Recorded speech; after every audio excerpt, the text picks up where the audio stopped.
Okay, there's quite a bit to go into here. Obviously, the main stuff is Viktor Gyokeres and why this deal is stalling. It was a week ago today that all the news was breaking, shall I say, with all the journalists coming out saying this was at an advanced stage, and when a transfer picks up that kind of momentum, you're thinking, okay, well, it's definitely going to happen then.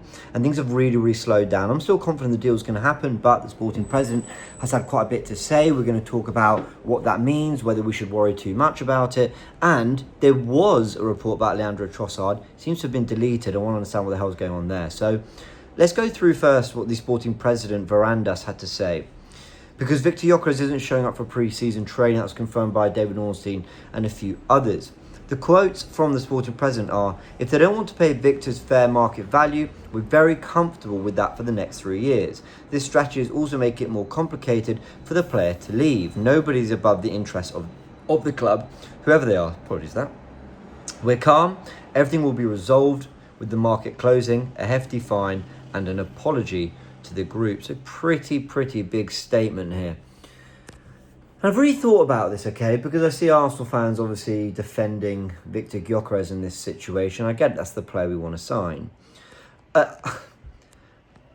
don't think it's ever a good look not to show up to training and not do what you're contracted to do. But the problem is that we don't know what's been going on behind the scenes, and there were so many reports, and there, if you believe everything you read, there was a belief from Viktor Gyokeres' camp of a gentleman's agreement to leave, after another season. I think a lot of this stuff came out last year when there was, reports of Viktor Gyokeres moving, and basically it was sort of, give me one more year, and yeah, we'll let you go at a sort of 60-70 million pound fee, as opposed to a release clause which I think stretches above 80 million. I might be wrong, but I think that's the understanding. Now, the problem, I'm conflicted on this, because you don't know what conversations go behind the scenes. You don't know what kind of promises are made that aren't contractually, they're not put into contracts. They're not, obligations that, clubs and players legally have to follow. Sometimes conversations happen and there's kind of an honouring of, well, if you do this, then we'll be happy to do that. And we've seen that has worked for clubs before. We have seen, take Declan Rice, for example. West Ham, were happy to honour the fact he wanted to move. He gave them quite a few years beyond when sort of first links when moves happened. And, they said, okay, we'll give you, the ownership said, we'll give you that move, but we want to absolutely get the best value out of you, but we'll find a way to facilitate it. So sometimes the whole gentleman's agreement thing can happen. But I do feel, and I think this is true of Sesko too, I didn't understand why Sesko, only a year at Leipzig, decided to sign a new deal. And I didn't understand why Viktor Gyokeres and his agent kind of felt that a gentleman's agreement would definitely hold weight. Nico Williams has just signed a new deal with Athletic Bilbao, but what if in a year he wants to move? I mean, already he seemed to price himself out of one. But, it's difficult because footballers have to protect their careers, they have to protect their future. I completely appreciate that. And you don't know what's going to happen. Players don't know if they're going to get an injury, players don't know if they're, anything could happen. If the clubs will still be there for them in future, therefore they want to sign these big money contracts when the opportunity comes. They just hope that, the conversations have been had about potential moves are honoured in some way. So I kind of sympathise on all sides here. But I can also sympathise, guys, and don't hate me, with the sporting president saying, we want what we believe we deserve for a player who's one of the prolific goal scorers in Europe. So it's tricky. And when the reports are coming out last week, literally a week ago, Sunday last week, I know because I was at the airport getting ready to go away and everything was breaking, and I looked at it and I thought, okay, well, Arsenal must have had a real breakthrough here on, a transfer fee and on negotiations, and it was all getting tied up, and within a few days we were going to get the here we go from Fabrizio Romano. But actually, Noni Madueke we got that for.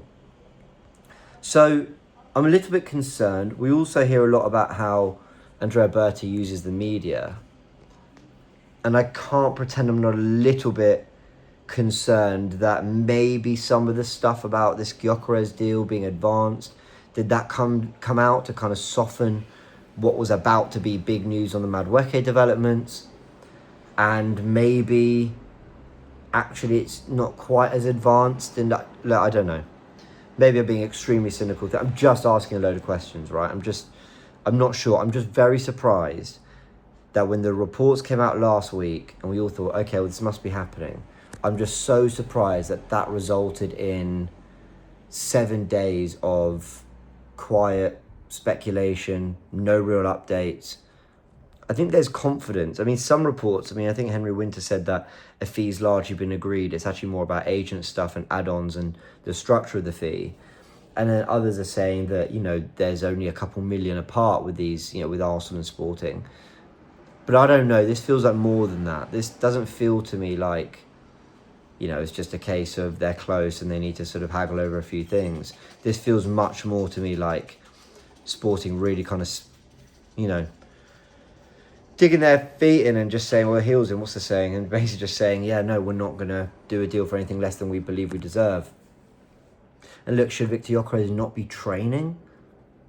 Guys, would we be happy if William Saliba wanted to move to Real Madrid and we'd said to him, we'll give you a few more years, sign a 4-year deal. In 2 years, we don't achieve what we want to achieve, we'll explore that. But we want to make sure we get full value for you, and Saliba just didn't train. Do you know what I mean? And I use Saliba as the example because he's the only one I can think of being linked with the kind of move up, if you like, with Real Madrid. So again, I don't really love this. But again, if Victor Gyokeres feels like he's absolutely been lied to and sold a dream, then I can understand why you're going to go, well, fine, then I'm not honouring, what I was meant to do for you because you're not honouring what you're meant to do for me. So it's a very complicated situation. I was actually hesitant about making this video because I thought there would be an update, like quite a significant update soon. I thought this would kind of move on quite quickly across the weekend, and I thought, I'll just talk about it all then, but there hasn't been, and I think it's important that I give some sort of update on that.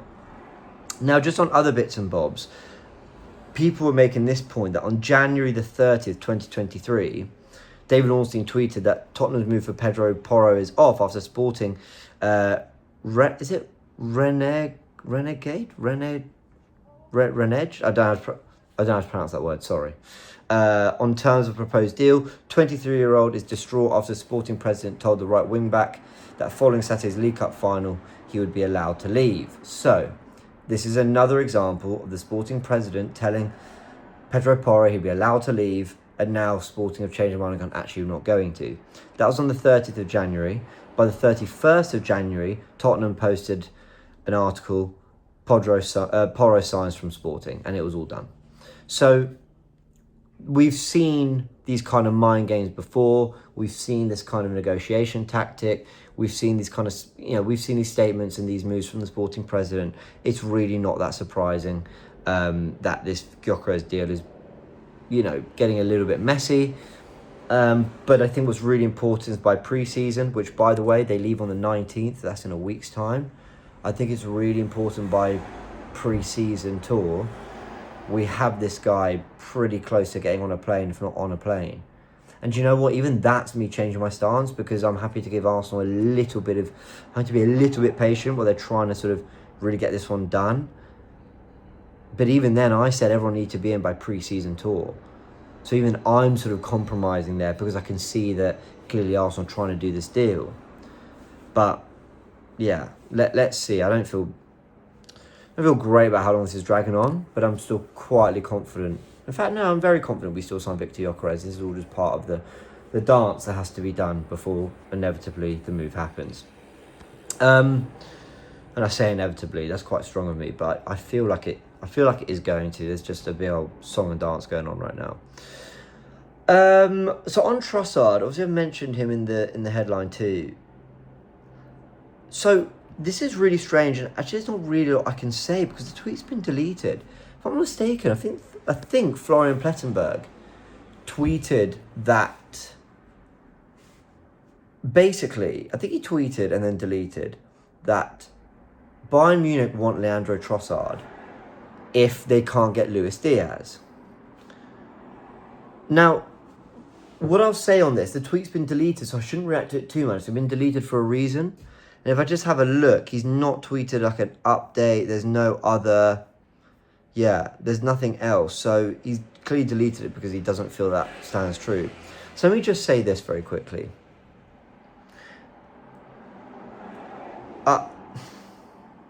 On Luis Diaz, because that was mentioned, again, must keep stressing, it's been deleted, this tweet.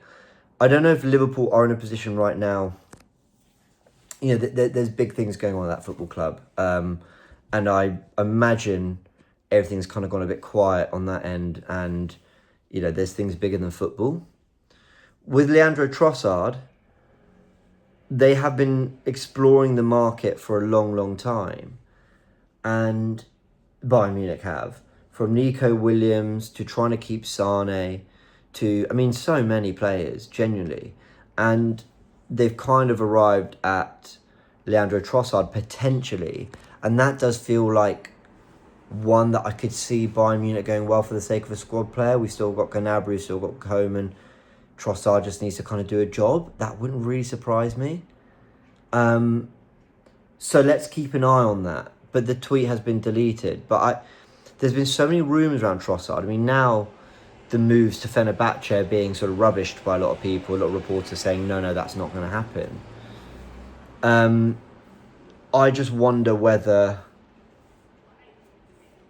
there's a move on the cards. And at the moment, he himself, Trossard's sort of juggling his options. Apparently he changed agency. And I wonder whether that was to sort of, you know, fulfill a move this summer. And I think with Madueke coming in, potentially a striker, and we're looking at Eze, I just don't see where there's room for Trossard. And Jesus is going to return because he's not going to get a move this summer. So I just don't think there's room for Trossard. Though I like him, and I think if he does leave, I'll have a lot to say, actually, very, very positively about Leandro Trossard. I think he's been a brilliant signing for 27 million. But I think it's probably time. What's he done? 2.5 seasons. I think that is a move that will happen for him at some point in this window. And I think a lot of clubs will know he's available. Arsenal supposedly want around £20 million. Let's see. But let me know your thoughts in the comment section below. Here on Gyokeres and on Leandro Trossard to Bayern Munich. Or just a potential move in general, because these links aren't really going away at all.